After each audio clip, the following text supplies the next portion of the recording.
New York for the first week in May, I put my name on the long waiting list for the April sailing. A few days later, the ship from New York was anchored in the harbor. I observed it very carefully, and decided that this was the ship we should take. I returned to my hotel and determined on an interaction that would be mine were we actually sailing on that ship. I settled down in an easy chair in my bedroom to lose myself in this imaginative action. Barbados, we take a motor launch or rowboat out into the deep harbor when we embark on a large steamer. I knew I must catch the feeling that we were sailing on that ship. I chose the interaction of stepping from the tender and climbing up the gangplank of the steamer. The first time I tried, my attention wandered after I had reached the top of the gangplank. I brought myself back down, and tried again and again.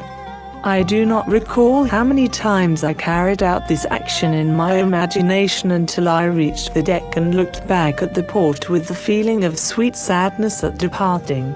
I was happy to be returning to my home in New York, but nostalgic in saying goodbye to the lovely island and our family and friends.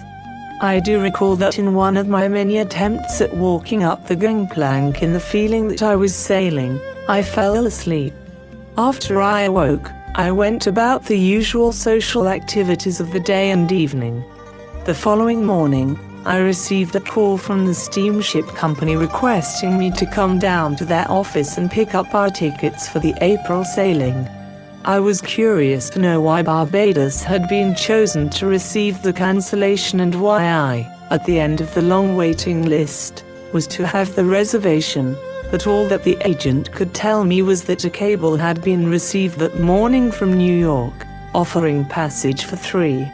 I was not the first the agent had called, but for reasons she could not explain, those she had called said that now they found it inconvenient to sail in April. We sailed on April 20th and arrived in New York on the morning of May the 1st. In the production of my play, The Sailing on a Boat That Would Bring Me to New York by the 1st of May, I played the 4 most important characters in my drama. As the producer, I decided to sail on a specific ship at a certain time. Playing the part of the author, I wrote the script. I visualized the interaction which conformed to the interaction I would take if my desire were realized. As the director, I rehearsed myself, the actor, in that imagined action of climbing the gangplank until that action felt completely natural.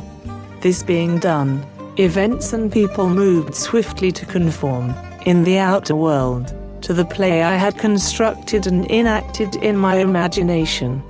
I saw the mystic vision flow, and live in men and woods and streams, until I could no longer know the stream of life from my own dreams. George William Russell. I told this story to an audience of mine in San Francisco, and a lady in the audience told me how she had unconsciously used the same technique when she was a young girl. The incident occurred on Christmas Eve. She was feeling very sad and tired and sorry for herself. Her father, whom she adored, had died suddenly. Not only did she feel this loss at the Christmas season, but necessity had forced her to give up her planned college years and go to work. This rainy Christmas Eve she was riding home on a San Diego streetcar. The car was filled with gay chatter of happy young people home for the holidays.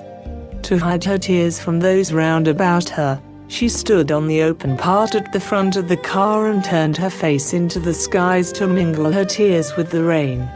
With her eyes closed, and holding the rail of the car firmly, this is what she said to herself. This is not the salt of the tears that I taste, but the salt of the sea and the wind. This is not San Diego, this is the South Pacific, and I am sailing into the Bay of Samoa. And looking up, in her imagination, she constructed what she imagined to be the Southern Cross. She lost herself in this contemplation so that all faded round about her. Suddenly she was at the end of the line, and home. 2 weeks later, she received word from a lawyer in Chicago that he was holding $3,000 in American bonds for her. Several years before, an aunt of hers had gone to Europe, with instructions that these bonds be turned over to her niece if she did not return to the United States.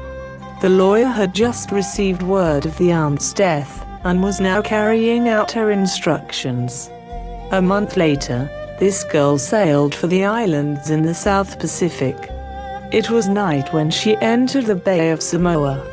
Looking down, she could see the white foam like a bone in the lady's mouth, as the ship plowed through the waves, and brought the salt of the sea in the wind. An officer on duty said to her, "There is the Southern Cross," and looking up, she saw the Southern Cross as she had imagined it. In the intervening years, she had many opportunities to use her imagination constructively, but as she had done this unconsciously, she did not realize there was a law behind it all. Now that she understands, she, too, is consciously playing her 4 major roles in the daily drama of her life, producing plays for the good of others as well as herself. Then the soldiers, when they had crucified Jesus, took his garments, and made 4 parts, to every soldier a part, and also his coat. Now the coat was without seam, woven from the top throughout. John 19:23. 3. The gift of faith. And the Lord had respect unto Abel and in his offerings, but unto Cain and to his offering he had no respect. Genesis 4:4-5. If we search the scriptures, we will become aware of a far deeper meaning in the above quotation than that which a literal reading would give us. The Lord is none other than your own consciousness. Say unto the children of Israel, I am hath sent me unto you.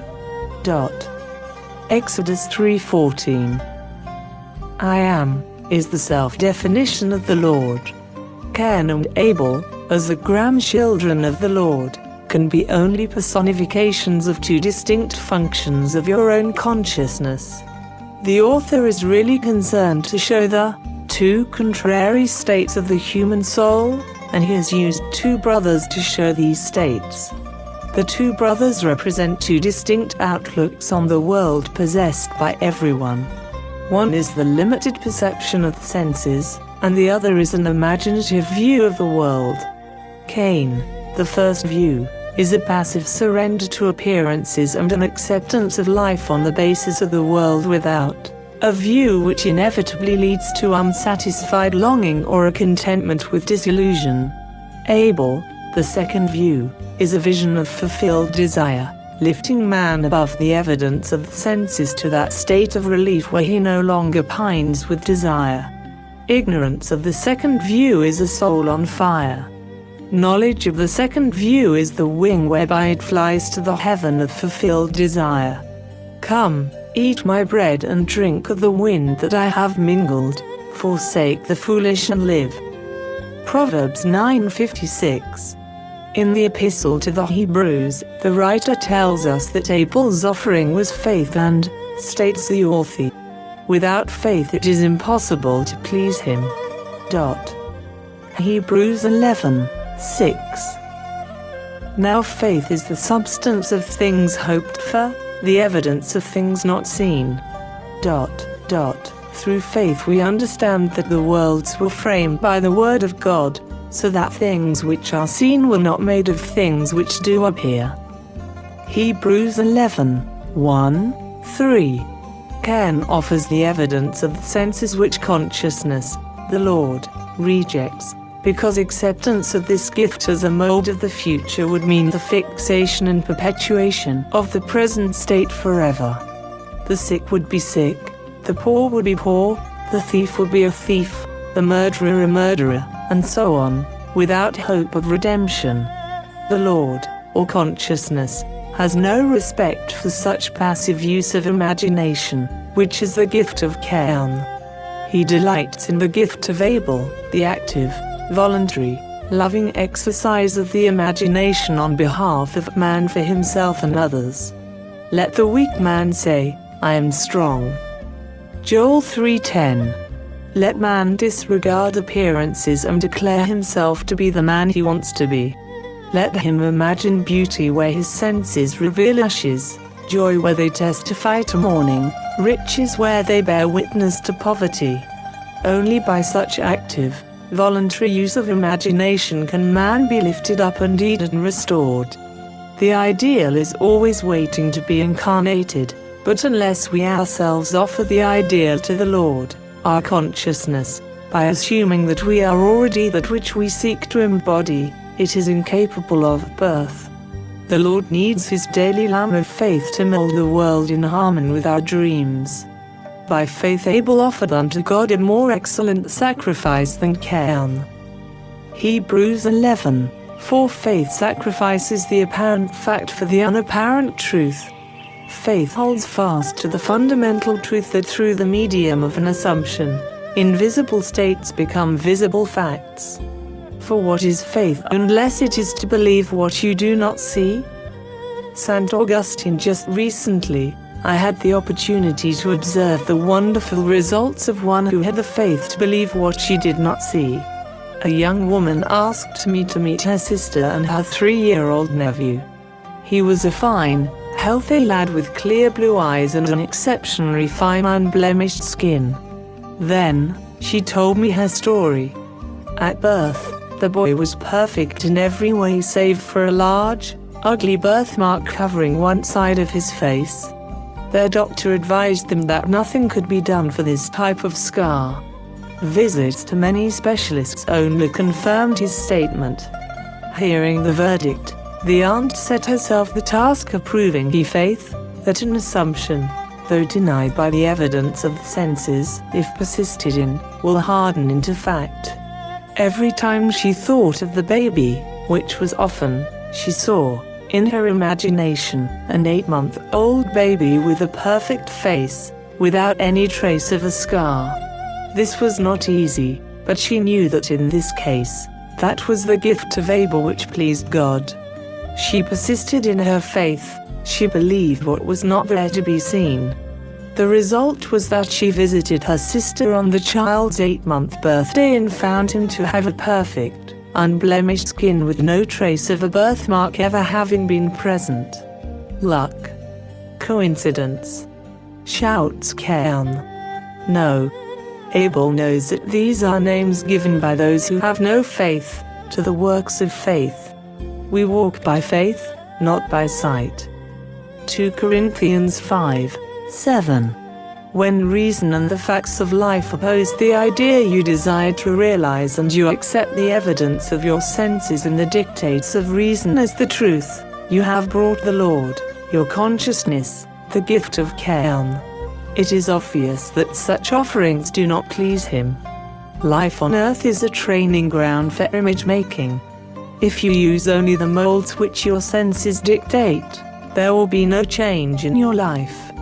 You are here to live the more abundant life, so you must use the invisible molds of imagination and make results and accomplishments a crucial test of your power to create.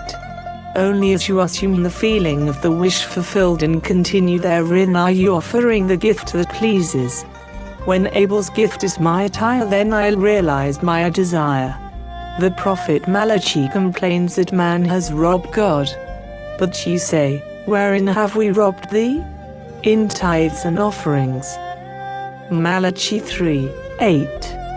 Facts based upon reason and the evidence of the senses which oppose the idea seeking expression, rob you of the belief in the reality of the invisible state. But, faith is the evidence of things not seen, and through it, good calleth those things which be not as though they were. Romans 4:17. Call the thing not seen, assume the feeling of your wish fulfilled. That there may